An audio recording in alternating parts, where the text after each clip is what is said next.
ជាកន្លែងដែលកម្មករខ្មែរបុរាណរាប់រយនាក់កំពុងប្រើប្រាស់ដែកដាប់និងញញួយឈើដើម្បីដាប់យកផ្ទាំងថ្មភក់ដ៏ធំចេញពីវត្តភ្នំបរិយាកាសពោពេញដោយធូលីថ្មហុយត្រឡោមនិងមានពន្លឺព្រះអាទិត្យចាំងកាត់ដើមឈើធំធំការដឹកជញ្ជូនផ្ទាំងថ្មធំធំដោយប្រើក្បួនរស័យនិងឈើដ៏រឹងមាំចុះតាមប្រឡាយទឹកដែលជីកដោយដៃឆ្ពោះទៅកាន់ការដ្ឋានសំណង់មានសត្វដំរីនិងមនុស្សជាច្រើនកំពុងអូសទាញក្បូនពីលើច្រាំងទឹកដែលសើមនិងមានភក់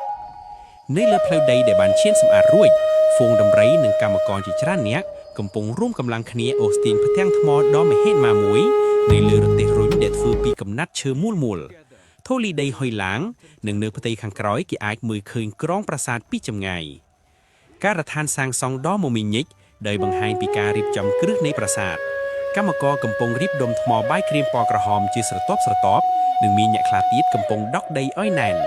វាជាទិដ្ឋភាពប្លង់ទូលាយដែលបង្ហាញពីទំហំដ៏ធំនៃបាតប្រាសាទទូប៉ោមកណ្ដាលរបស់ប្រាសាទដែលកំពុងសាងសង់ឡើងខ្ពស់ត្រូវបានហ៊ុំព័ទ្ធដោយរន្ទះធ្វើពីរស័យនិងឈើប្រទាក់ខ្វាត់ខ្វែងយ៉ាងស្មុគស្មាញកម្មករកំពុងប្រើប្រាស់ប្រព័ន្ធរ៉កនិងខ្សែពួរដើម្បីលើកថ្មឡើងទៅកាន់ទីខ្ពស់រូបភាពថតចិត្តទៅលើសិប្បករខ្មែរដែលមានជំនាញកំពុងអង្គុយលើរន្ទះនិងផ្ចិតផ្ចង់ឆ្លាក់ក្បាច់ចម្លាក់លៀនយ៉ាងល្អិតល្អន់នៅលើជញ្ជាំងថ្ម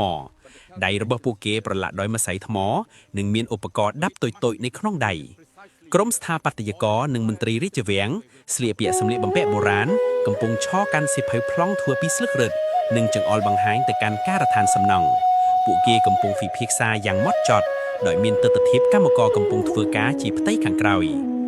ដើម្បីយកថ្មទៅកាន់ជាន់ខ្ពស់បំផុតគេបានសាងសង់ផ្លូវជំរានធ្វើពីដីដ៏ធំអមជាប់នឹងតួប្រាសាទរូបភាពនេះបង្ហាញពីភាពមហិមានៃវិស្វកម្មបុរាណដែលមានមនុស្សរាប់ពាន់នាក់កំពុងអូសថ្មឡើងតាមជំរាននោះទិដ្ឋភាពពីលើអាកាសនៅពេលថ្ងៃលិចបង្ហាញពីប្រាសាទអង្គរវត្តដែលជិតសាងសង់រួចរាល់រន្ទះភាគច្រើនត្រូវបានរុះរើចេញពន្លឺពណ៌មាសជះមកលើតួប៉ោមថ្ម